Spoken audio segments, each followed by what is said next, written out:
How's it, guys? This is Dayvy, FPL, and welcome back to the Fantasy Premier League video here on my channel. Now in this video, we'll be taking a look at the Gameweek 33 team selection. Gameweek 33 is a blank game week, a relatively small blank game week, so the free transfers that we're going to be using going into the deadline aren't going to be too focused on getting a full starting 11, but we still will be targeting a team that I still think has some great fixtures. But to start off the video, we'll be looking at how the squad got on in Gameweek 32. I know the game week is still continuing. We do have that Leicester versus West Bromwich Albion game happening tonight, which I do still own a couple of players that will be playing tonight, so hopefully the green arrow does become a little bit larger than it is currently. We're then going to turn our attention to the transfer plan. As I mentioned, won't be focusing on the starting 11 too much, but we will be hopefully bringing in a player that will perform well. And then finally, we'll be looking at the team selection and captaincy decisions going into that blank game week 33 deadline, which is on Friday evening. So that's something you're interested in. Sit back, relax, and let's get straight into it. So before we get into the main talking points, I just want to give a little bit of a shout out to the video I created last night, which is the ultimate guide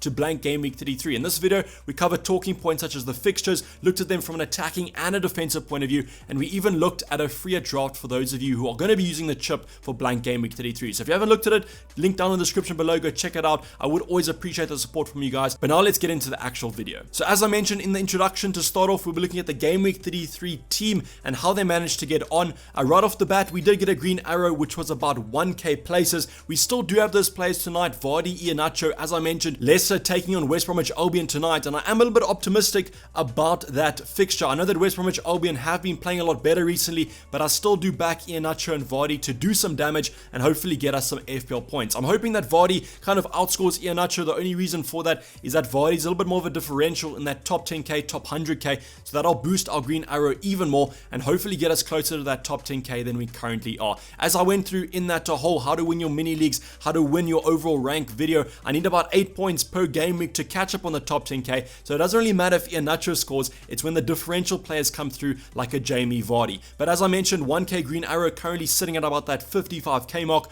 which is not really where we want to be at this stage of the season, but we still will push on and hopefully do well. The transfers that we did make for this game week was a -4 hit, so although we have 63 points, I just -4 that, so currently on the 59 points. The first transfer was kind of a no-brainer. I took Sterling out, brought in Heung-min Son. In hindsight, that transfer looks absolutely excellent because Sterling didn't even play against Aston Villa, where Son managed to bang a lovely 12 points. We'll talk about a little bit of that controversy of the Son and Kane captain a little bit later on, but the other transfer that we managed to do was also Pedro Neto out, and we managed to bring in Jesse Lingard. So that -4 hit was made for a +1 points gain. How I kind of worked that out is Lingard scored 7 points, -4 is 3. Then if you look at my bench, the first bench player is Smith Rowe, who managed to get only 2 points. So yes, a massive 1 point difference there, but at this stage of the season, every single point counts, so I will be taking advantage of every point I can. But now let's get on and review the team. So starting off in goal, we have Mendy and Forster. Not much to talk about there, as both of them managed to be benched for game week 32. Was a little bit happy when Forster was benched, just because I thought that Heung-min Son could have gone on an absolute rampage, and then maybe Forster would have got negative points,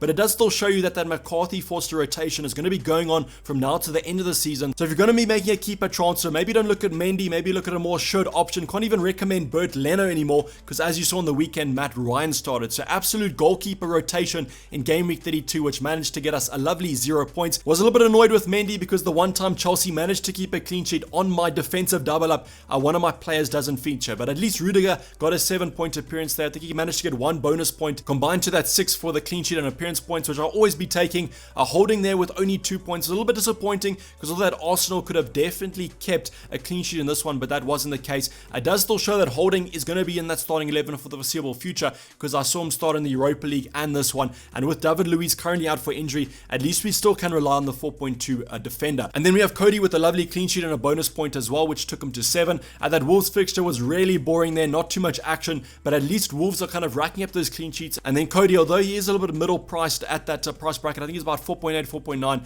I'll take a clean sheet any day of the week from one of my centre back defenders. Going on to the midfield department here, we did still have some action.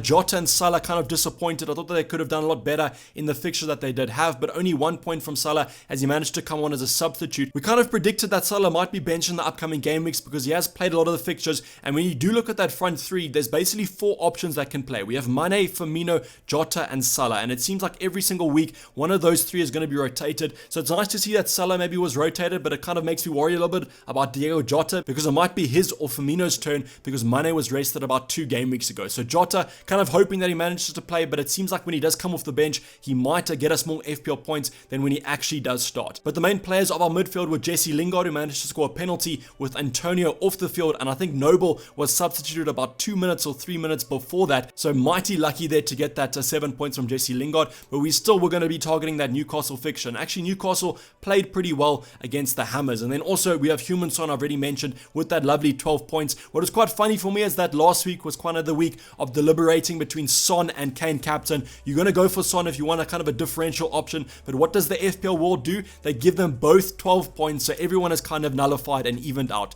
The Kane injury was a little bit unlucky for those of you who did manage to use the triple captain, but what you kind of just remember is that in the last double game week, everyone kind of went for Kane and he only scored 1 goal. I think he managed to get about 7-8 points, so you'll always be taking 12 points on a triple captain, and that looks like quite a respectable triple captaincy, especially for this FPL season. The front line, not much to talk about. They already spoke about Kane, who was our captain, but then we still have Vardy and Iheanacho, who I hope do perform quite well. On the bench, Smith Rowe with the 2 points. Phillips was actually injured here, so I'm hoping that he kind of comes back for blank game week 33, as we really do need him. And then finally on the bench, we also have Lowton, who I wasn't going to be playing because they were facing a United side that's looking quite strong. But now let's go on and look at the transfers that I am planning. So as I mentioned in the introduction, I'm not going to be going for any kind of starting 11 transfers here. I'm just going to simply be targeting players that I think will do well in blank game week 33. So no, I won't be making these 2 transfers, Jesse Lingard, Smith Rowe to Greenwood and Rashford. I can simply just do one of these transfers. So I could either do Lingard to Greenwood or Rashford, or I can do Smith Rowe to Greenwood. I don't have enough funds for Smith Rowe to Rashford, so that's kind of why I'm contemplating which to go for. The other thing about Smith Rowe to Greenwood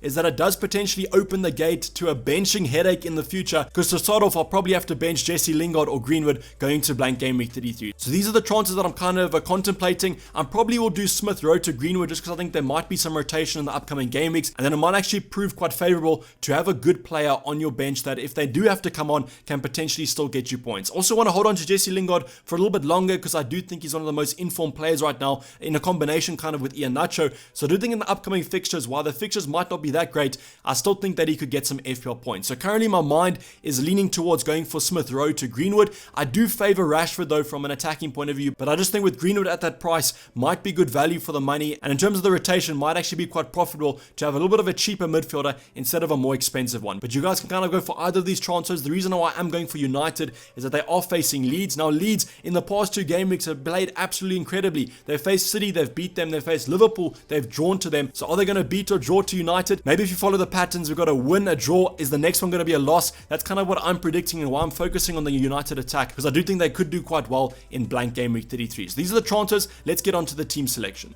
So I haven't made any transfers going into that blank game week 33. I'm kind of waiting for as much news as possible. I think that you guys can appreciate that after the absolutely news heavy week that we have had. I mean, imagine we go tonight and then suddenly the Super League's back on. I'm just joking. I think that thing is going to be cancelled for good. But in terms of the injury news, I still want to get as much as possible going into that Friday night deadline. So starting off in goal, I've gone for Mendy because I don't think that Forster is going to be playing. As you can see, it's almost a definite because he doesn't have a fixture. So I simply am forced to play Mendy. But I think that the Chelsea goalkeeper will come back for this fixture, as you can't bench Mendy because he hasn't really done anything wrong. I just simply think that he wanted to play Kepa because of the fixture congestion and maybe wanted to give Mendy a little bit of a rest. We are then going big at the back with the back 5 of Rudiger, Holding, Cody, Phillips and Lowton, just kind of hoping that Phillips manages to come back from that injury. But although Gucci is back for Newcastle, so I mean, are Liverpool going to keep a clean sheet with Gucci on the field? Probably not. The rest of the defenders do still have a chance of a clean sheet, kind of hoping that Burnley Wolves game ends 0-0, as that'll get me 2 clean sheets. And then Holding is playing Everton, which might be quite a tough test, and I might still rotate him with Jesse Lingard because I do favor Everton